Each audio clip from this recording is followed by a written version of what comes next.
ನಮ್ಮ ರಾಜ್ಯದ ಜನತೆ ಹಾಗೂ ನಮ್ಮ ಪಕ್ಷ, ನಮ್ಮ ಗುರುಗಳು ಎಲ್ಲರ ಅನುಗ್ರಹದಿಂದ ನಾನೇನು 45 ವರ್ಷ ಹೋರಾಟ ಮಾಡಿಕೊಂಡು ಬಂದ ಅದಕ್ಕೆ ಫಲ ಸಿಕ್ಕಿದೆ. ಹಿಂದೆ ಭಾರತ್ ಜೋಡೋ ಸಂದರ್ಭ ಇರ್ಬೋದು,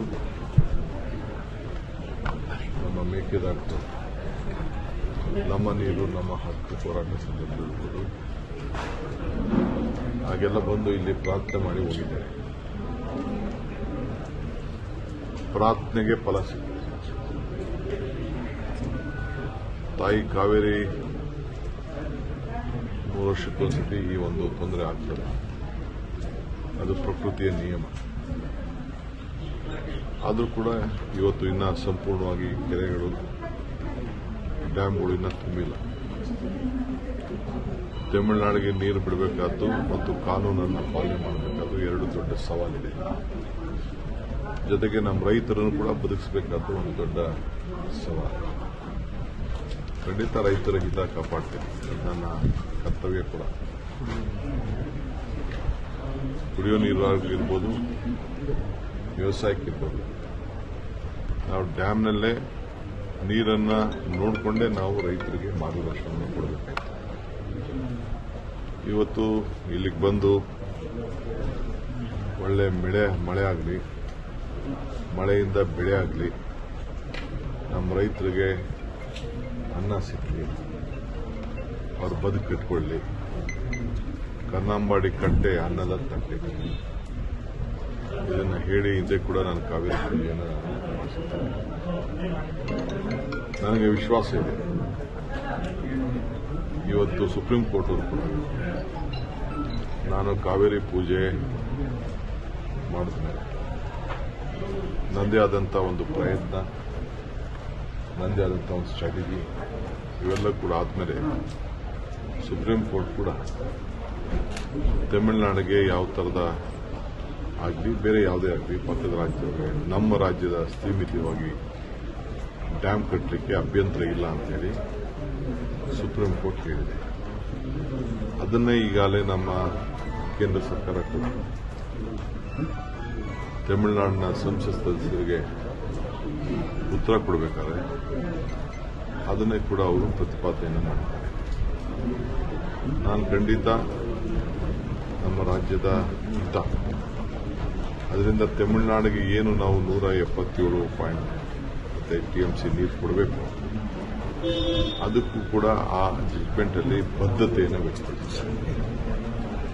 ನಾವು ಅವ್ರಿಗೆ ಕಷ್ಟಕಾಲದಲ್ಲಿ ಬೇರೆ ಕಾನೂನಿದೆ, ಕಷ್ಟಕಾಲದಲ್ಲಿ ಬರಗಾಲ ಬಂದಂಥ ಸಂದರ್ಭದಲ್ಲಿ ಅದಕ್ಕೊಂದು ನಿಯಮ ಇದೆ. ಈಗಾಗಲೇ ವಾಟರ್ ಮ್ಯಾನೇಜ್ಮೆಂಟ್ ಅಥಾರಿಟಿ ಏನಿದೆ ಅವರು ಕೂಡ ನಮಗೆ ಕೆಲವು ಮಾರ್ಗದರ್ಶನ ಕೊಟ್ಟಿದ್ದಾರೆ. ನಾವು ಹೆಚ್ಚು ಕಮ್ಮಿ ಆಯಿತು ಅಂದರೆ ನಾವು ಅನ್ನೆಸೆಸರಿ ನಮ್ಮ ಡ್ಯಾಮ್ ಕೀನ ಬೇರೆಯವರಿಗೆ ಕೊಡಬೇಕಾದಂಥ ಒಂದು ಪರಿಸ್ಥಿತಿ, ಕೇಂದ್ರ ಸರ್ಕಾರ ಕೊಡಬೇಕಾದಂಥ ಒಂದು ಪರಿಸ್ಥಿತಿ ಬರ್ತದೆ. ಅದು ಆಗಬಾರ್ದು. ನಾವೇ ನಮ್ಮ ರೈತರನ್ನು ಬದುಕಿಸಬೇಕು, ಕಾನೂನು ಕಾಪಾಡಬೇಕು. ಇದು ಬಹಳ ಮುಖ್ಯ. ಈ ಎಲ್ಲ ಕಷ್ಟ ತಪ್ಪಿಸ್ಬೇಕಾದ್ರೆ ವರ್ಣನ ಕೃಪೆ, ನಿಮ್ಮ ನಮ್ಮೆಲ್ಲರ ಪ್ರಾರ್ಥನೆ, ಈ ಎಲ್ಲ ಜನತೆಯ ಪ್ರಾರ್ಥನೆ. ಯಾರ್ಯಾರು ಈ ರಾಜ್ಯದಲ್ಲಿ ನಾವೆಲ್ಲ ಇದ್ದೀವಿ ನಾವೆಲ್ಲ ವರ್ಣನ ಕೇಳಬೇಕು. ಪ್ರೈಮ್ ಮಿನಿಸ್ಟರ್ ಕೂಡ ಮುನ್ನೆಚ್ಚರಿಕೆ ಗಂಟೆ ನಮಗೆ ಒಂದು ತಿಂಗಳಲ್ಲೇ ಕೊಟ್ಟಿದ್ದಾರೆ. ಅದು ಕೂಡ ನಾವು ಗಮನದಲ್ಲಿ ಇಟ್ಕೊಳ್ಬೇಕು. ಅವರಿಗೆ ಆದಂಥ ಮಾಹಿತಿ ಮೇಲೆ ಅವರು ಕೂಡ ಕೊಟ್ಟಿದ್ದಾರೆ. ಸೊ ಈಗಾಗಲೇ ಕೃಷ್ಣ ತುಂಬಿದೆ, ತುಂಗಭದ್ರಾ ಇನ್ನು ಅದಕ್ಕೆ ನೀರು ಬರಬೇಕಾದಂಥ ಅವಶ್ಯಕತೆ ಇದೆ. ಸೊ ಕೃಷ್ಣ ನಡೆದಿದೆ. ಕಾವೇರಿಯಲ್ಲಿ ಇನ್ನು ನಮ್ಮ KRS ಮತ್ತು ಹೇಮಾವತಿ ತಂದಿದೆ. ಆ ದೃಷ್ಟಿಯಿಂದ ಇವತ್ತು ಬಂದು ನಾನು ಇಲ್ಲಿಗೆ ಬಂದು ಪ್ರಾರ್ಥನೆ ಮಾಡಬೇಕಾದ್ದು ನನ್ನ ಧರ್ಮ. ಇಲ್ಲಿ ಡೆಪ್ಟಿ ಕಮಿಷನರ್ಗೆ ಮತ್ತು ನಮ್ಮ ಮಂತ್ರಿಗೆ ಇನ್ನೊಂದು ವಿಶೇಷವಾದಂಥ ಪೂಜೆ ಅವಶ್ಯಕತೆ ಇದೆ. ಇದಲ್ಲದೆ ಕಿಗ್ಗಾಲಿ ಶೃಂಗೇರಿ ಮಳೆಗೋಸ್ಕರ ಇರುವಂಥ ಒಂದು ಐತಿಹಾಸಿಕವಾದಂಥ ಒಂದು ದೇವಸ್ಥಾನ ಇದೆ. ಅಲ್ಲೂ ಕೂಡ ನಮ್ಮ ಸ್ಥಳೀಯ ಶಾಸಕರಿಗೆ, ಯಾಕೆಂದರೆ ನಾನು ಅಸೆಂಬ್ಲಿ ಇದೆ, ನನಗೆ ಹೋಗಬೇಕು ಅಂತ ಆಸೆ, ನಮ್ಮ ಜಿಲ್ಲಾಧಿಕಾರಿಗಳಿಗೆ ಮತ್ತು ನಮ್ಮ ಧಾರ್ಮಿಕ ಮಂತ್ರಿಗಳಿಗೆ ಸೂಚನೆಯನ್ನು ಕೊಡ್ತೇನೆ. ಅಲ್ಲೂ ಹೋಗಿ ನಾವು ಪ್ರಾರ್ಥನೆ ಮಾಡೋಣ. ಪ್ರಾರ್ಥನೆ ಎರಡೂ ಕೂಡ ಈ ವಿಚಾರದಲ್ಲಿ ನಾವು ಮಾಡಬೇಕಾಗಿದೆ. ಈ ನಿಟ್ಟಿನಲ್ಲಿ ನಾನು ಇಲ್ಲಿಗೆ ಬಂದಿದ್ದೇನೆ. ಸರ್, ಅಧಿವೇಶನದಲ್ಲಿ ಈಗಾಗಲೇ ಒಂದು ಬೇರೆ ಮಂಡನೆಯಾಗಿ ಸರ್ಕಾರಿ ಜಾಗದಲ್ಲಿ ಯಾವುದೇ ಕಾರ್ಯಕ್ರಮಗಳನ್ನು ಮಾಡಬೇಕಾದ್ರೆ ಪರ್ಮಿಷನ್ ತಗೋಬೇಕು ಅಂತೇಳಿ, ಆದರೆ RSSನ ಸಂತೋಷ್ ಜಿ ಅವರು ನಾವು ಹಿಂದೆನೂ ಕೂಡ ನೋಂದಣಿ ಆಗಿರಲಿಲ್ಲ, ಮುಂದೆನೂ ಕೂಡ ನೋಂದಣಿ ಆಗೋದಿಲ್ಲ ಅನ್ನೋಂತಹ ಮಾತನ್ನ ನೋಡಿ. RSS ಇದು ಸಂತೋಷ್ ಜಿ ಅವರು ಯಾವುದೇ ಯಾರು ಕೊಟ್ಕೊಳ್ಬೇಕಂತ ಅವಶ್ಯಕತೆ ಇಲ್ಲ. ನಾವು ಯಾರ ಮೇಲೂ ಯಾರಿಗೋಸ್ಕರನೂ ಯಾರನ್ನ ಇಟ್ಕೊಂಡು ನಾವು ಅದನ್ನ ಮೊದಲಿಂದನೂ ಅದನ್ನು ಬಂದಿದ್ದೀವಿ. ನಾವು ಯಾರಿಗೂ ಮನಸ್ಸು ನೋಯಿಸೋಕ್ಕೆ ನಮ್ಗೆ ಇಷ್ಟ ಇಲ್ಲ. ನಾವು ಯಾರೇ ಆಗಲಿ, ಯಾವುದೇ ಧರ್ಮ ಆಗಲಿ, ಯಾವುದೇ ಸಂಘಟನೆ ಆಗಲಿ, ನಿನ್ನೆ ವಿಧಾನಸೌಧದಲ್ಲಿ ಮಾಡಬೇಕಾಯ್ತು. ನಾನು ಕೃಷ್ಣ ಬೈರೇಗೌಡರು ಕೂಡ ಬೆಂಗಳೂರು ಸಿಟಿ ನನ್ನ ಪರ್ಮಿಷನ್ ತೆಗೆದುಕೊಂಡು, ಸರ್ಕಾರ ಪರ್ಮಿಷನ್ ತೆಗೆದುಕೊಂಡು ಹಬ್ಬ ಫ್ರೀಡಮ್ ಹಬ್ಬ ಮಾಡಿದ್ರು. ಇನ್ನೇನೇನೋ ಹಬ್ಬಗಳು ಮಾಡ್ತಾರೆ. ನಮ್ಮ ಸರ್ಕಾರದಕ್ಕೆ ಮಾಹಿತಿಗೆ ಬಂದರೆ, ಪರ್ಮಿಷನ್ ಬಂದರೆ ಖಂಡಿತ ಅದಕ್ಕೆಲ್ಲ ಏನೇನು ಪರ್ಮಿಷನ್ ಕೊಡಬೇಕು ಖಂಡಿತ ನಾವು ಕೊಡ್ತೇವೆ. ಸಿಬ್ಬಂದಿಗಳನ್ನು ಏರ್ಪಾಡು ಮಾಡ್ತೇವೆ.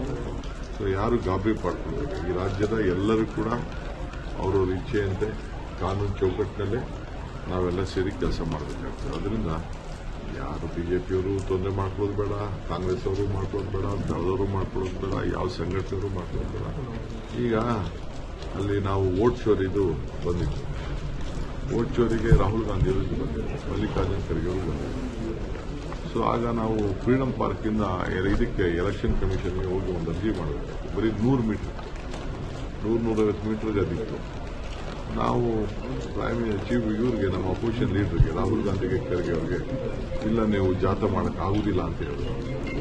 ಏಕೆಂದರೆ ಕೋರ್ಟಲ್ಲಿ ಒಂದು ಪರ್ಮಿಷನ್ ತಗೋಬೇಕು ಅಂತ, ಕೋರ್ಟು ಸುಪ್ರೀಂ ಕೋರ್ಟ್ ಎರಡು ಕೂಡ ಪರ್ಮಿಷನ್ ತಗೋಬೇಕು ಅಂತ ಹೇಳಿದೆ.